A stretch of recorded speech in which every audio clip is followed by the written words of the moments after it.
morning. Are you ready now? Yes. Thank you. You know, this is Easter time. A friend of mine sent me a very encouraging text this morning. And he says, he has risen. He has risen. And that is Jesus Christ himself. He's no longer in the sepulchre of the grave. And therefore we have reason to rejoice, those of us of the Christian faith, at the resurrection of Jesus Christ and having borne all manner of our sins.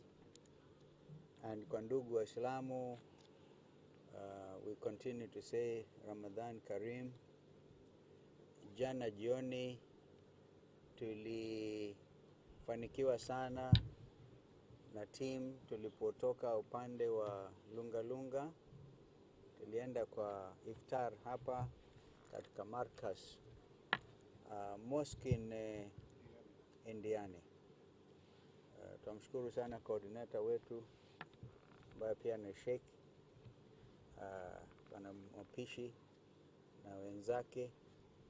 Na unaona kama tungekawia siku nyingine 2-3 kikundi kingekuwa kikubwa. Leo tuwafanikiwa speaker wa bunge ya Machakos catch up na sisi, na waheshimiwa hapa mnamjua mheshimiwa Kitui West, mheshimiwa Mashako kutoka kule kwa milima ya Taita Taveta Undanyi, na pia tuna mheshimiwa kutoka Makueni ama Susan Kiamba, mheshimiwa Nyenze, and of course our brother here. We have also some team from Kitui County led by the majority leader. Waheshimiwa tuwashukuruni sana kwa uvumilivu wenu na hali ya kujitolea. So this morning we want to talk to you about 4 subjects, 2 or 3 subjects. Ya kwanza ni report ya Nadco. Alafu ya pili ni juu ya fertilizer fake.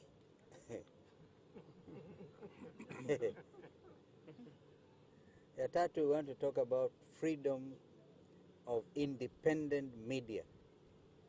Na vile sasa tumeona a deliberate attempt to claw back on media gains and the freedom of expression. Ya nne is on corruption.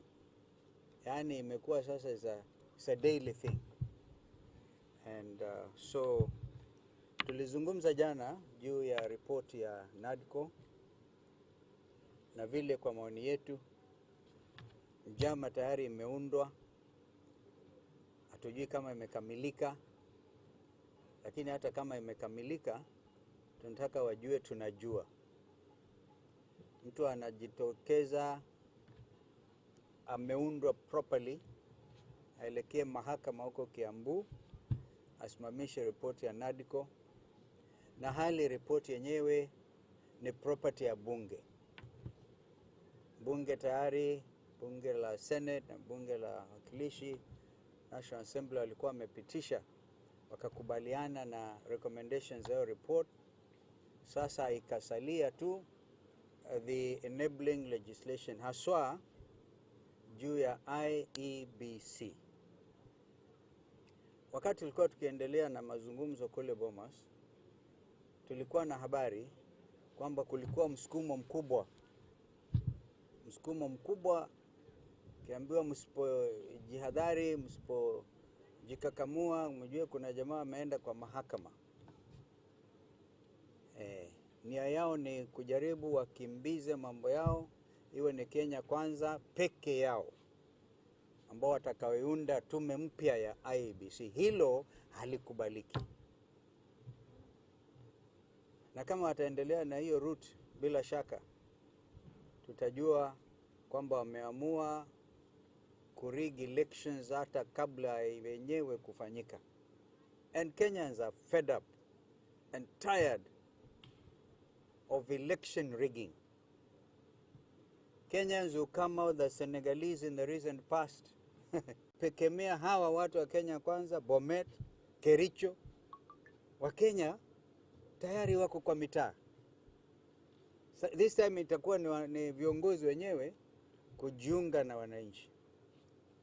Lakini kabla hiyo ifanyike, bado kuna nafasi ya kuonyesha kwa mara ya kwanza kuna nia njema ya kujaribu kutekeleza kikamilifu makubaliano ya National Dialogue Committee bila mtu yeyote kujaribu kuleta uhasama huko katikati. So hiyo ni juu ya Nadco.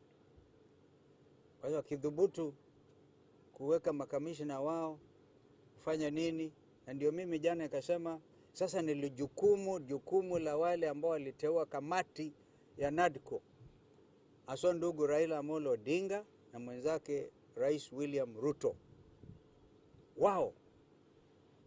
Wao wajitokeze, watoe mwelekeo bila kusita, kwa sababu tutaona kama walitutumia vibaya wasipofanya hivyo. Sasa mambo hii fake fertilizer imeendelea, sijui KEBS, sijui nani. We would have expected kama kuna nia ya kupigana na ufisadi wa aina hii, na ijulikane kwamba Kenya Kwanza walikuwa na 2 pet projects. Ya kwanza kwamba ni fertilizer. Tena angawaji imetoka Urusi na wakutaja. Sema sasa bei imeshuka kutoka shilingi 6,500 sasa ni shilingi 2,500. Kumbe ni fake. Kumbe ni fertilizer imechanganywa na mafi ya punda. Maajabu ya mawe. Sijui kama ni limestone mengine fanana. So ukweli kungekuwa na nia tena ya kupigana na ufisadi aina hii, waziri husika angekuwa tayari amepeleka barua yenyewe kujiuzulu. That is what other people do in democracies. If indeed we still pretend we are democracy in this country. Juu ya swala na umuhimu wa uhuru wa waandishi wa habari, wanahabari, kama sio washikadau hawa ambao walianza, mmoja akasema kule kwamba sasa hii ni serikali ya stakeholders. Pengine waliwachukieni wakati huo kutoka wakati ule. Na hali tunajua kwamba Mungu alituweka sisi zote Kenya hii, Wakristo, Waislamu, wasioenda kanisani,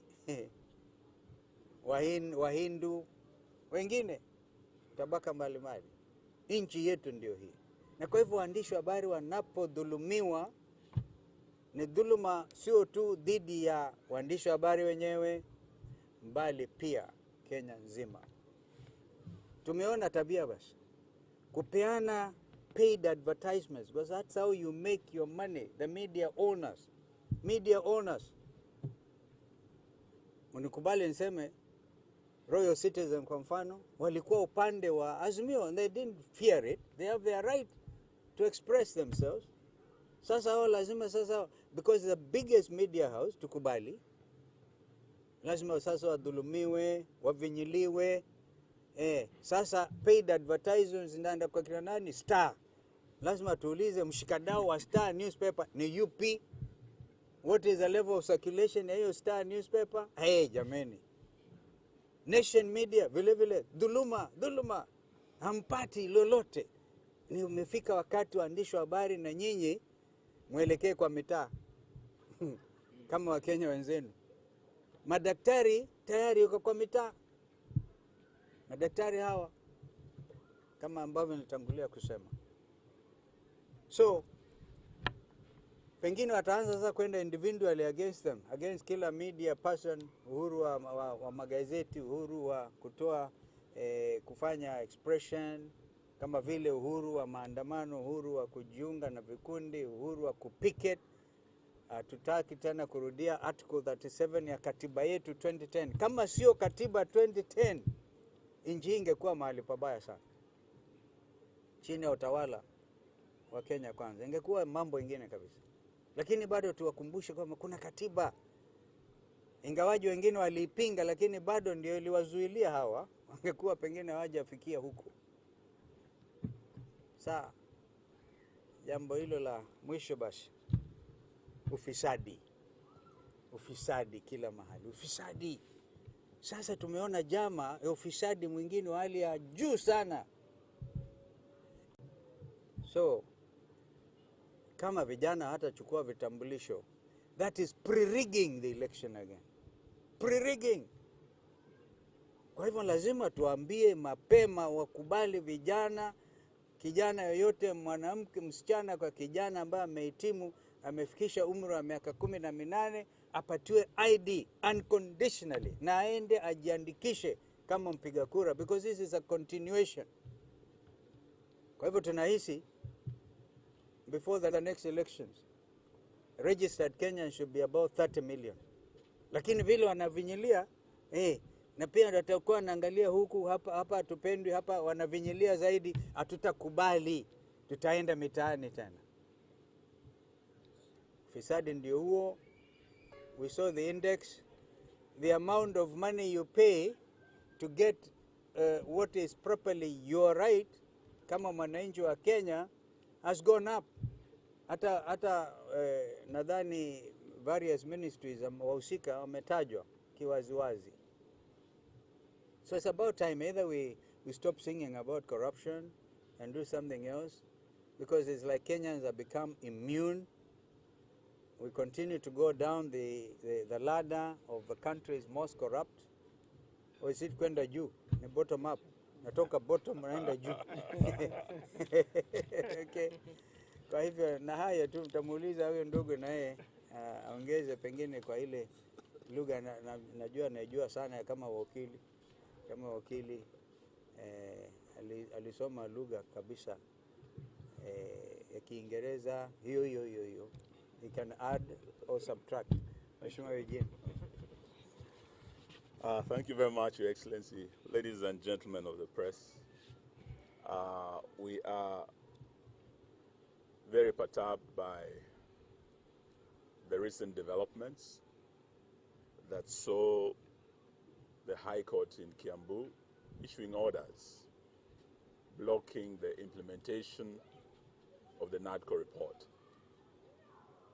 As you're all aware, I was in the dissenting side on the signing of that report, and I didn't sign it because our two key issues that we presented, mainly the issue of the cost of living, was not addressed. That was rejected by our friends in Kenya Kwanza. But now we understand why, because the intention was really to add more taxes, which they have done. Since we left Bomas, more and more taxes are coming up. And with the budget policy statement in place, the trajectory is increment of taxes across. If we had VAT being increased from 8% to 16% on fuel in the 2023 finance bill, now that VAT is being added even on milk and bread. We had zero rated under Uhuru Kenyatta matters touching on essential commodities, things like bread, milk, just for ordinary Kenyans, families, to have a meal, that basic breakfast meal. Now our friends are also adding VAT on that to 16%. They want to add VAT also 16% in the education sector. Already many parents, as we speak, they were talking of over 300 Kenyan children who are challenges joining secondary schools. Over 100,000 have not joined as we speak because of the challenges that the parents are meeting. Now, if that is added, that burden will go even higher. The most worrying issue was the second issue that we raised at Bomas as Azimio, and this is one of the issues that sent Kenyans on the streets, and that is the issue of electoral justice, the issue of reconstituting IEBC, the issue of doing an audit of the last general elections that was a product of a divided commission. The majority of the commissioners, as they appeared before us, physically and electronically, they were still not owning the results of the 2022 general elections. We heard from them, our two sisters who were in the US, and our two brothers who came to Bomas. They said the results announced by Chebukati were not the results of the commission. Those results were Chebukati's plus a minority of the commission, who are two commissioners. Though the Supreme Court made a decision on the matter, Kenyans still wanted to know exactly what happened. And that is why it was agreed by both sides that there should be an audit of that election, not to reverse the decision of the Supreme Court, but to ensure that future elections avoid the pitfalls of the past election, to ensure that the next elections of 2027, 10th August, that my brother Kalonzo wants to run as president, I want to run as president, there are others who want to run as president. Those elections will be credible, they will be verifiable. Those concerns that have been raised need to be addressed, and an audit will be able to reveal those pitfalls so that before 2027 we have in place remedial measures to address the concerns of Kenyans. That is what was agreed. And I do recall when we went to Kitui, we went to mourn our friend's brother-in-law in Kitui. We were very clear then that for my colleagues, and I really respect the decision they made, who said that though Kenya Kwanza refused the issue of cost of living and want to add taxes, we'll deal with that issue later. It's the next phase of our struggle, as my brother has said, that will actually lead Kenyans back to the streets. But for the sake of the next general election, the sake of reconstituting IEBC, for the sake of ensuring that the issue of delineation of boundaries, that is time-bound in our constitution, is addressed, let us not throw out the baby with the bathwater. In Kitui, I recited a poem by Jonathan Kariara, "For grass will grow." And this parent did say to God that, God, if you're going to take away my only child, then give me strength to dig his grave, for grass will grow. And we did say to William Ruto and his Kenya Kwanza team that if they were going to cross the red line and actually interfere with the Bomas talks, the product, in terms of tampering with the electoral justice issue, which was the main issue by Azimio, apart from the issue of cost of living that was rejected, then they must be prepared for the consequences. And we said, let the good Lord give us strength, for grass will grow. Now, what has happened, we want to state here from the coast that Dr. Stephen Kalonzo Musyoka and I have been in government. We are experienced ministers. He was our 10th vice president. We know how governments work. We know how the deep state works. We know how the system works. We can see the fingerprints of the deep state, of the system, on this legal roadblock that has been placed in the way of the implementation of the Bomas document. And we do know that already signs have become clear in Parliament. The way the Nadco report is being processed through the Justice and Legal Affairs Committee of the House, JLAC, we do know that there have been deliberate delaying tactics on the part of our Kenya Kwanza friends. We have some of our colleagues, like the senior counsel, Tienda Molo, who have been expressed their frustrations through what is happening in that committee. They have called meetings, their colleagues have skipped meetings so that they don't process that report. So the strategy is to delay implementation in Parliament, and the ultimate strategy now is to derail the implementation of the Nadco report through the courts. And we believe this is state-instigated litigation, state-sponsored litigation to derail this process. And we are saying today that as Azimio, we will not accept these tactics. I always believe that when our colleagues came to bomb us, they did not come with clean hands to the dialogue table. They came with dangerous cards hidden under the table. And I believe they have started playing those dangerous cards in parliament through delay and in courts through derailment that is now happening. They did not have goodwill at the beginning of this process. In fact, they did not have goodwill during this process. And I must congratulate our team leader, Kalonzo Musyoka. He's a very patient man. He's a diplomat. And to South Sudan and across the world, he is a renowned diplomat. He was very patient for the sake of this country. But if those efforts are going to be thrown out through this nefarious scheme by the Kenya Kwanza government, then they better be prepared for the consequences. This is the clear message we want to give to Kenya Kwanza from this beautiful end of the world, just besides the Indian Ocean.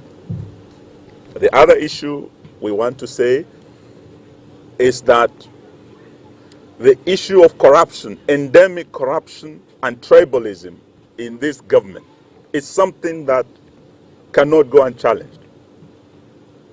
As we speak, Kenya has for the first time in recent days been added to the grey list of the world. The grey list is a shameful list of the most corrupt nations in the world. Those are the heavens of money laundering, the wash people. And indeed, Kenya has become a wash nation. Everything you look at now is fake, from the fake fertilizer. How do we trust these people? Someone who can pack donkey poop and put stones and add sand and call it fertilizer? Can you trust such a person?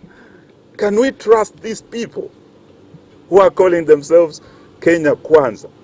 For us, we believe the rate at which we are going, this is Kenya Kwisha. Our country is going to the dogs. And we must call out Bwana Ruto, who has become like a Alibaba and his gang of 40 thieves, because they are stealing day and night from Kenyans. Now they've gone to the farmers. Kenya is an agrarian economy. We have over 80% earning a livelihood from agriculture. You promised them that when you enter State House, you will ensure there's guaranteed minimum returns to the farmers. Now that is not guaranteed anymore. When you are giving them stones, na mavi ya punda, na mchanga, na unaita hii ni mbolea. How are we going to grow food and remove Kenya from the list of food insecure nations of the world when we are allowing our wash friends in this government to give fake fertilizer and fake seeds to farmers? We will not achieve. So these are some of the issues we want to say as we speak. From the reports given, it is shown that the Kenya Kwanza government has entrenched corruption, and the most corrupt ministries are known. Kenya Kwanza government has entrenched tribalism. With that system of shareholding, we cannot have one or two shareholders wanajivunia kuwa wa Kenya and the rest wanavumilia kuwa wa Kenya. We cannot have this. From the public employment, right from cabinet to the PSs to the CSs, you can see the trend of shareholding where others are excluded and they are second-class citizens when they are main shareholders who are first-class citizens. Is this the Kenya we want? This is what we are saying, that even as Baba goes to Addis, and we wish him well, this Easter we want to call on our Christians, as we celebrate Easter and the rising of Christ, to pray for the champion of our democracy, Raila Amolo Odinga, the champion of devolution.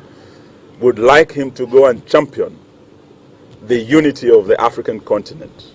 The dream of Kwame Nkrumah of having the United States of Africa. We know Raila Odinga has what it takes. Let us pray for him so that he can go and achieve this, not just for himself, not just for our team Azimio, but for Kenya and for East Africa. We wish him well, but we want to assure Kenyans that we will continue. Our team is intact. Stephen Kalonzo Musyoka, who was our team leader at Bombers, is here. Our colleagues across the country who are part of Azimio are with us. We will continue fighting until we ensure that we do away with this endemic corruption and tribalism in this government. I think we want to thank you for listening to us. Na vile vile, we take this opportunity to also ask our Muslim brothers and sisters kwa mwezi huu mtukufu wa Ramadhan, pia waombee mzee wetu, waombee amani hapa kule Gaza na duniani kote. We wish you a happy Easter na Ramadan Karim. Asante sana. Even any question? Pengine kabla ya hiyo swali nitaje tu kwamba sauti ya mama. Nataka mama mmoja ongea. In fact nilikuwa nikisema hata huyu mama huyu naweza kuongea na kijana huyu Deputy Secretary General wa chama cha Wiper kwa hapa. Yes. Mheshimiwa Mwashako wanaweza kuongeza. So mama mmoja na pengine tu niseme basi tuwafurahia sana ukarimu na makaribisho ya dhati kutoka ndugu zetu wa Kwale. Watu wa Kwale tunasema asanteni sana. The blue economy is right ahead of us. But I think global warming is also a reality. Hali ya joto ndio hiyo basi. So asanteni sana kwa makaribisho na hata uvumilivu. Tutakuwa tukitajieni, tukuelezeni kutoka hapa tuelekea wapi, because we are doing the heavy lifting. The heavy lifting for the sake of this nation. Wacha tusikie mama huyu. Anaitwa Susan Kiamba. Happy Easter to all Kenyans, and for the Muslim, the holy month. And I think this holiness is about risen Christ, who has delivered us from sin, sin of the soul and sin of the body. Na tungependa kusema ya kwamba when somebody is liberated from the sin of the soul and the sin of the body, the person becomes more human. We wish as a party and as a Azimio to state very clearly that the work which we have seen being done by the Kenya Kwanza government has continued to humanize Kenyans in very many ways. The most hurting for me as a woman is the very recent issuing of manure, because fake manure. 80% of the Kenyans you are talking about who are farmers are mainly women. And we are completely disturbed by the fact that a government, supposedly for the people of Kenya, can give fake manure to its own people. This is impoverishing women, this is impoverishing Kenyans, and this is getting us to anger. We have lost money through affordable housing, through all these other many taxes that has actually been put on the Kenyan person. Now, if we lose food, Kenya Kwanza, what next are we going to have? We wish the CS, Agriculture, Mr. Lituri, he should be at home now. He cannot be enjoying a salary when the Kenyan women, the Kenyan farmer is going to suffer as a result of this long-term impact of fake fertilizer. Secondly, corruption. Now, in most areas, especially in the Azimio areas, we have seen a deliberate intention to marginalize us in areas employment. A good example is the recent employment by KRA. They saw the data that it was intentional to marginalize our youth, our people were going to look for that employment. We want to ask Kenya Kwanza, just as we have been contributing taxes, we have a right to enjoy our taxes. We are not begging, we are requesting them when it comes to resource sharing.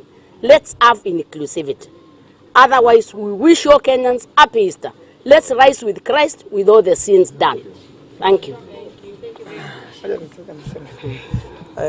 Asante sana. Niseme kwamba viongozi wangu wameongea, lakini niongeze tu kwamba haya masuala ya fake fertilizer, kwa kweli Rais William Ruto alipigania sana akisema kwamba wakulima watapata afueni anapoingia State House.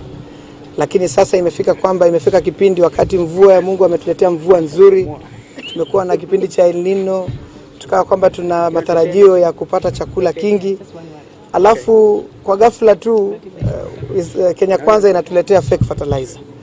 Nataka kuomba kwamba wakati huu imefika kwamba kama kweli rais anapenda wakulima vile anavyosema, ni kipindi cha kuwa waziri wake Linturi aondolewe kazini mara moja.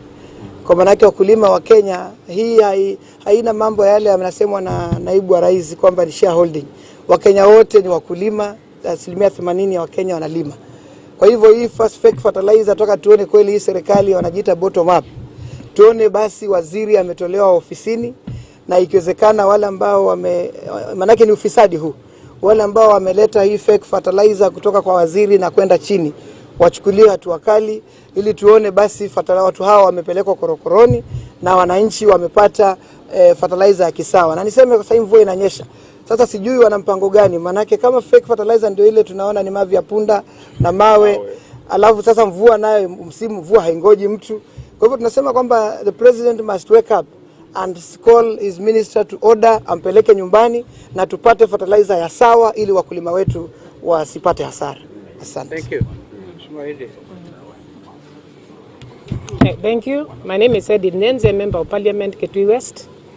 And I'm here to wish all the Kenyans happy Easter. We are celebrating the risen Christ. And how I wish that the risen Christ could also come up with, could resort also to our government improving, especially on taxation. I'm going to talk about housing levy.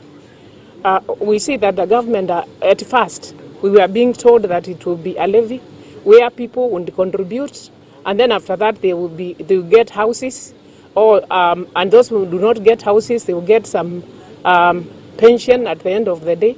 But now it's a tax. It has become housing tax, and the problem is that people are giving out money, and a lot of money. They are being taxed 1.5%, and at the end of the day, you will not see that money, and that taxation has continued, even to the hospital fund. And what is happening is that the Kenyans now have no money. The payslip is reading negative. So if taxation continues, which is likely to continue, where will this money come from? Where will these funds come from? So my plea is that Kenyans wamechoka, punda amechoka kabisa. So why continue with that taxation? So may the risen Christ also rise with the changes and positive changes in our country. I wish you all the best. Thank you. Yeah, uliza swali. Uliza huyo mama. Okay. Uliza. What FM? Oh, Milele FM. Media Max.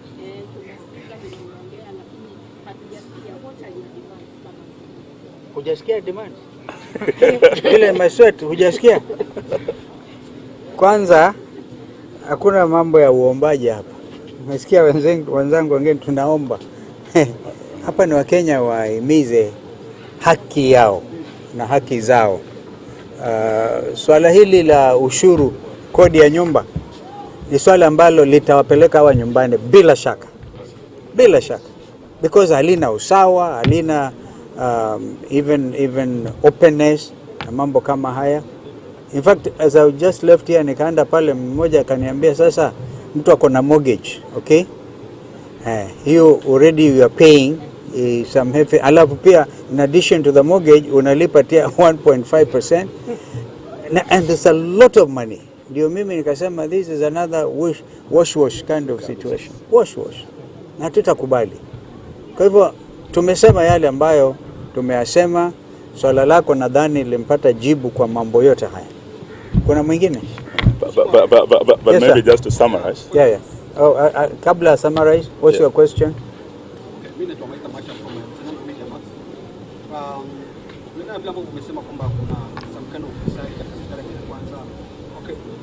sasa high time Rais William Ruto to cut the whip among the cabinet ministers, kwa sababu kuna some rotten elements. Simekuwa imesema wazi hapa, waanze ni waziri wa kilimo huyo. Na wengine kama wengi, in fact wote. Sorry to say. No. I think just to make it clear what we are demanding, that in fact by now, the Minister for Agriculture, Juan Linturi, who says he's not aware they are fake fertilizers, and his peers says they are, and police officers are arresting people with fake fertilizers. We demand that minister, who is so clueless, must be sent home immediately. That is our demand. On health doctors, 2 weeks. We just came from Nyamira. We were in Kisi. Everywhere we've gone, even here the cost. We are saying we cannot pay doctors. And here we are creating positions for CSS, our friends who lost elections, being paid more than our young man here, an MP, some of whom were beaten by him, and they are going to earn more than him. Yet we are saying we can't pay our doctors. What is wrong with this government? That is one minister, apart from the agriculture one, who should actually face the music. Yes. We have the minister who was in charge of KNTC, when 16 billion shillings. We are talking of duty-free commodities being imported from outside. Money given to KNTC, and we did not see the value of that money. It was a scam. They said they will create something called Mama Pima for edible oils. Kenyans never saw that money. Why is such a minister still in office? We are demanding that if this government is serious about corruption, such a minister should be home. The G2G deal. Kenyans lost money. We've lost a very serious partner. Uganda is one of our biggest trading partners. Because of the G2G deal, we fell out to Uganda. We have a case in court. That minister for energy is still in office. We are demanding that action should be taken against such ministers. But lastly, we are giving a warning. On IBC, if they are going to use state-instigated litigation to block the process, and they use the ruling of Justice Tande to continue and actually reconstitute IEBC, then we want to make it clear to Bwana Ruto and his Kenya Kwanza government, ya kwamba that will be a Kenya Kwanza commission. It will not be the commission of Kenyans. We will not accept it. That is not a demand, that is a warning. Thank you very much. Sasa huyo jamaa huyu was our host, huyu ndiye chairman wa Wiper katika eneo hili la Kwale. Ajulishane tu jina and move on. Naam, amjambo. Mimi naitwa Joseph Muki, ni mkaaji wa hapa Kwale, sehemu ya Lungalunga. Mimi ni mwenyekiti wa Wiper, and we have resolved to go for a government that will meet our needs. We do not have any other choice. Our choice is what you can see.